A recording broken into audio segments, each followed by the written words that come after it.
Halo, apa kabar wong kita galo? Selamat berjumpa kembali dalam program berita seputar iNews Sumsel. Saat Anda siap beraktivitas di pagi hari, saya Muhammad Rizal Palevi siap menemani Anda dengan berbagai informasi dan informasi menarik hari ini, Selasa, 3 Mei 2002.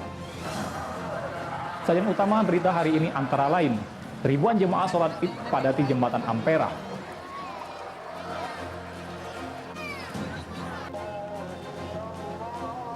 Herman Deru minta momen Idul Fitri sebagai pererat silaturahmi.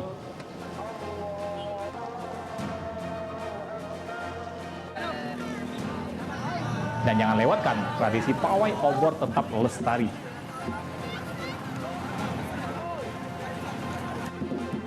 Pemirsa, inilah Super iNews Sumsel selengkapnya.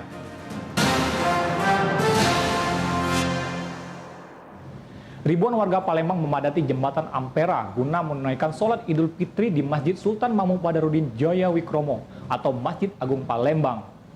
Tingginya antusiasme warga menunaikan sholat Id memaksa warga terpaksa melaksanakan sholat Id di atas jembatan Ampera.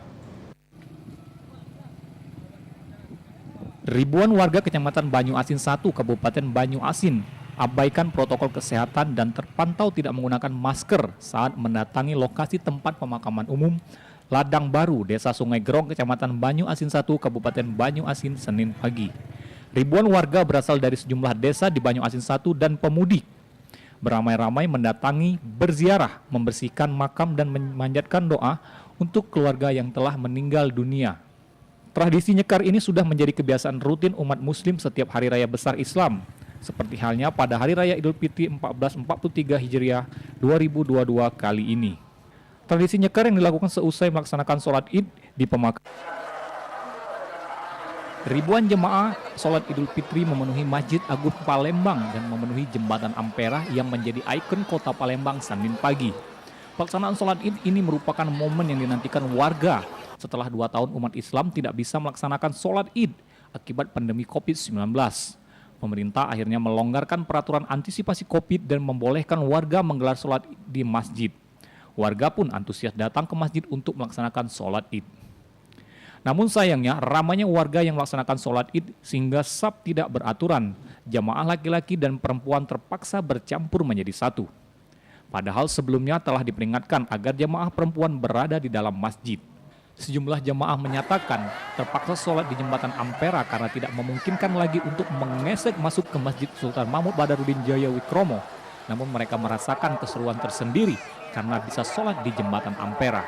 Apalagi bagi para pendatang yang berlebaran di Palembang, menjadi pengalaman yang menarik karena melihat begitu antusiasnya umat Islam di Bumi Sriwijaya melaksanakan sholat Idul Fitri.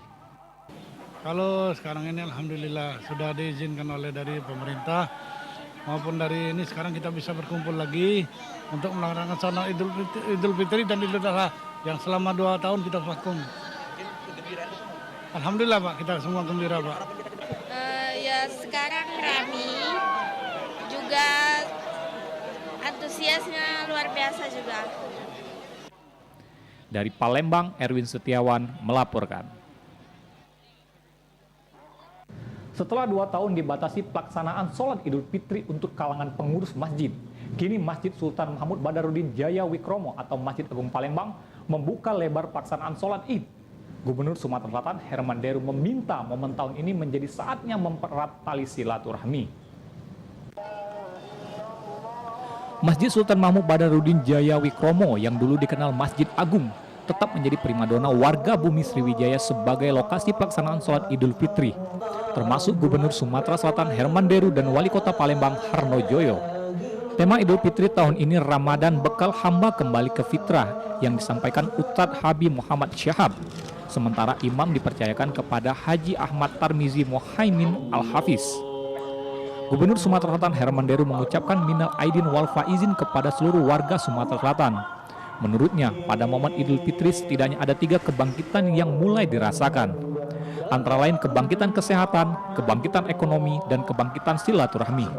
Khususnya kebangkitan silaturahmi, Herman Deru berharap renggangnya hubungan akibat pandemi COVID-19 bisa mencair dengan cara bersilaturahmi.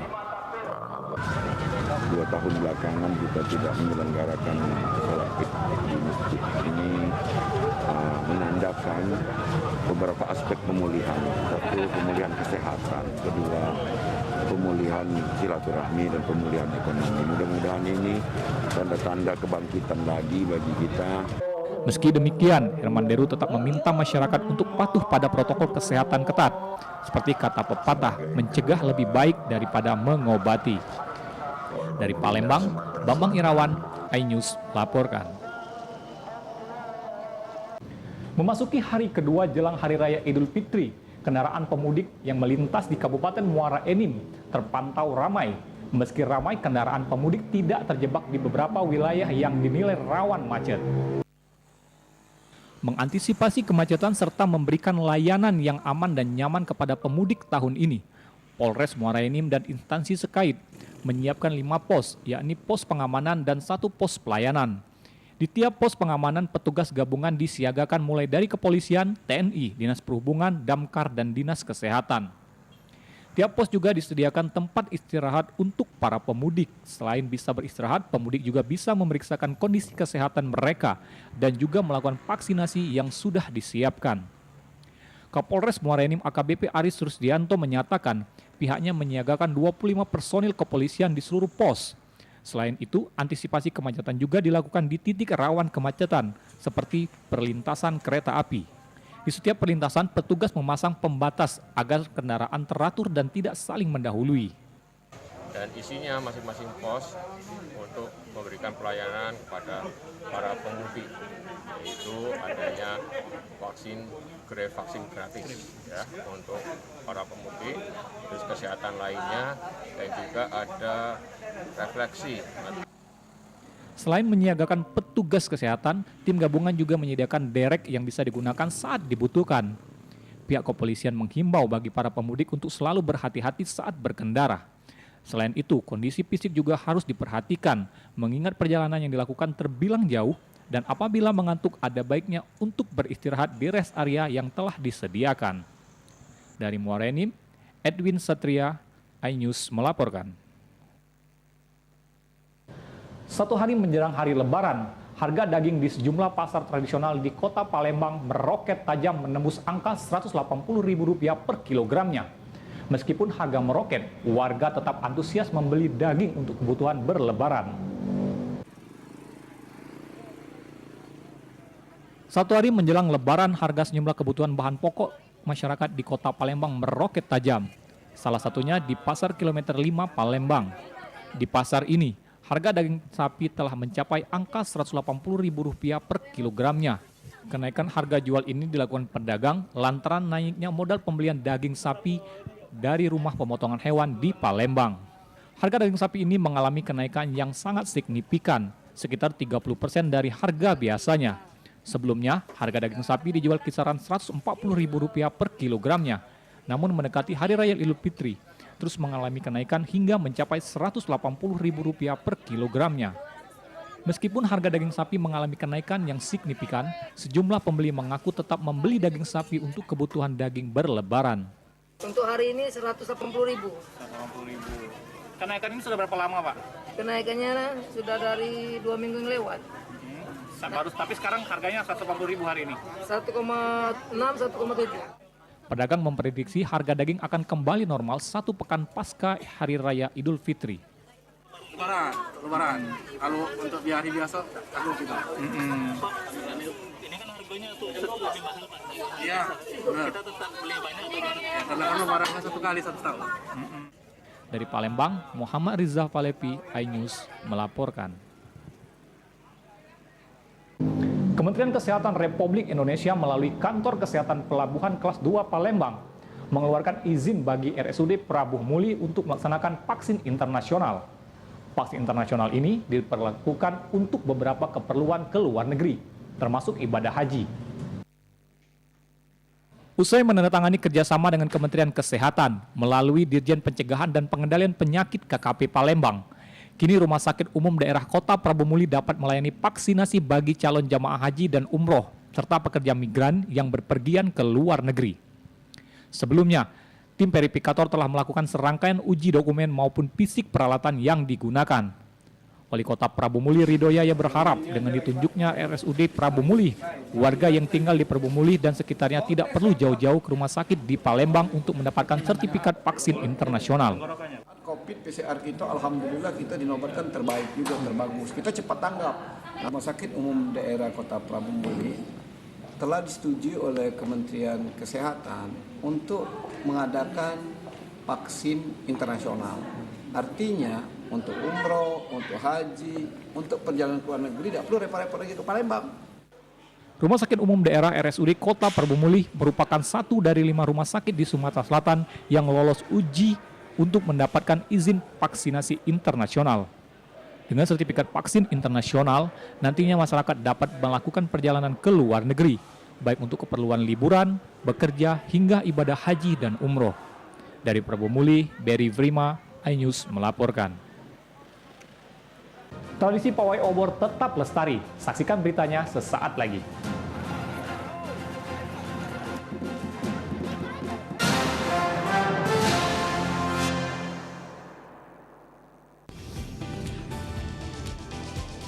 Atika Hasiholan yang lagi seneng banget karena ibunda Ratna Sarumpait akhirnya bebas bersyarat. Kali ini Ruben akan melaporkan oknum yang dianggap menghina Bethan dan Thalia Onsu. Digelar di kediaman Jennifer, pasangan ini sampai merogoh kocek ratusan juta rupiah demi menggelar pesta meriah.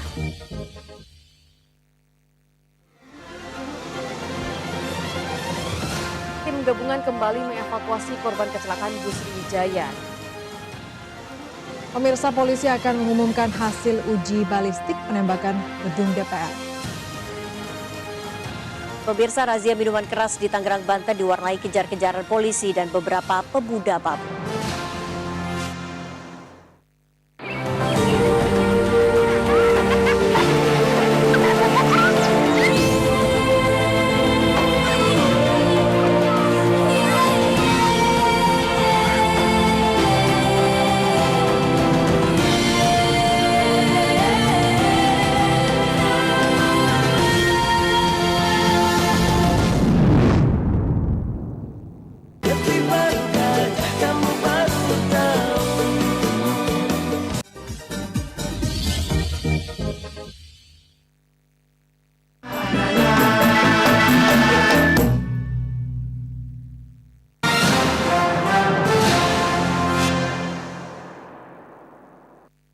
Seorang janda muda anak satu di Palembang nekat mengedarkan narkoba jenis sabu melalui fasilitas media percakapan online. Tersangka berdalih terpaksa menjual sabu untuk biaya anaknya. Tersangka Kurni, janda muda anak satu, warga Ki Gedeng Insuro, Kelurahan 30 Ilir, hanya bisa menyesal perbuatannya. Tersangka ditangkap petugas Polsek Ilir Barat 1 Palembang karena terlibat dalam peredaran narkoba jenis sabu. Karena ditangkap saat mengantarkan pesanan paket sabu di Jalan Bonsai, Kelurahan Demang Lebar Daun, Kecamatan Ilir Barat 1 Palembang Minggu kemarin. Dari tangan tersangka, polisi menyita barang bukti sabu seberat 0,48 gram serta sejumlah uang yang diduga hasil penjualan sabu.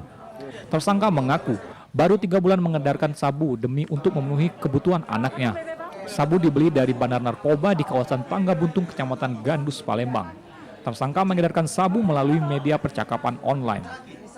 Jualannya online misalnya. Bahasanya bahasa online bisa mana? Misalnya, yuk katanya beli 100, sudah banteri 100. WA Facebook. Kapolsek Ilir Barat 1 Palembang Kompol Roy Tambunan menyatakan tersangka ditangkap setelah pihaknya melakukan penyelidikan.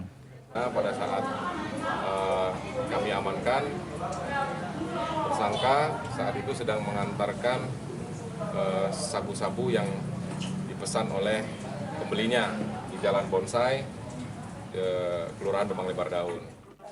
Akibat perbuatannya, tersangka dijerat Undang-Undang Narkotika Nomor 35 Tahun 2009 dengan ancaman hukuman maksimal 15 tahun penjara. Dari Palembang, Guntur Yansah, iNews melaporkan.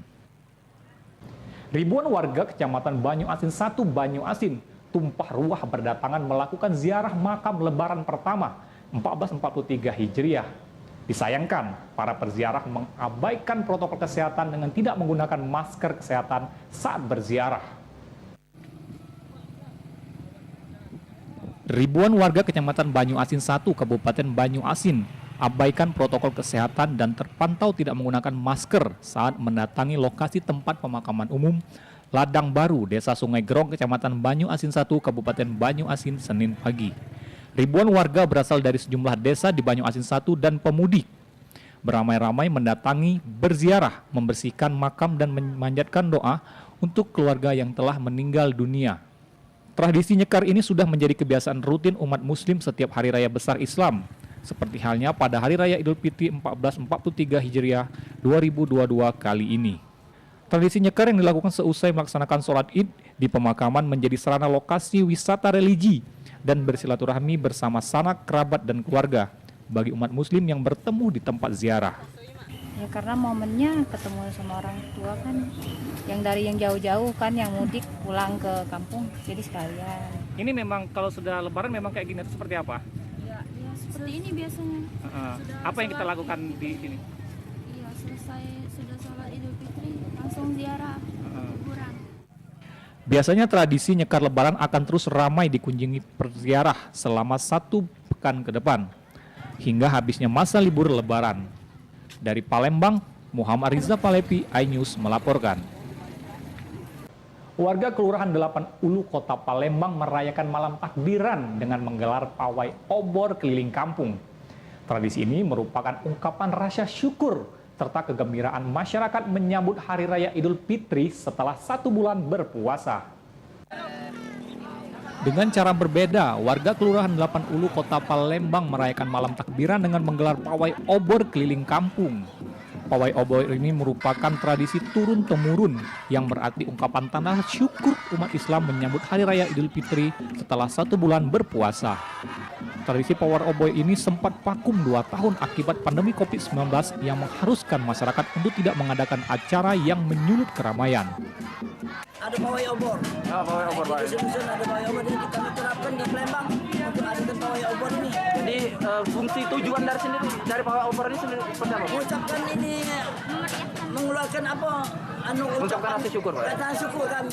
Tradisi dari sini apa sebetulnya? Iya, tradisi dari Haji Umar yang itu. Haji Umar. Karena kemarin-kemarin COVID kan, jadi kita jadi bisa, terhalang ya. Ini ada dari pemerintah boleh kan? Ya, jadi kami ngaduk tradisi. Warga berharap perayaan malam takbiran akan terlaksana dengan semarak, namun tetap mengutamakan keselamatan. Dari Palembang, Erwin Setiawan melaporkan. Demikian sajian seputar iNews Sumsel hari ini. Terus saksikan program seputar iNews Sumsel setiap hari Senin hingga Rabu pukul 5.30 pagi. Saya Muhammad Riza Palepi. Sampai jumpa.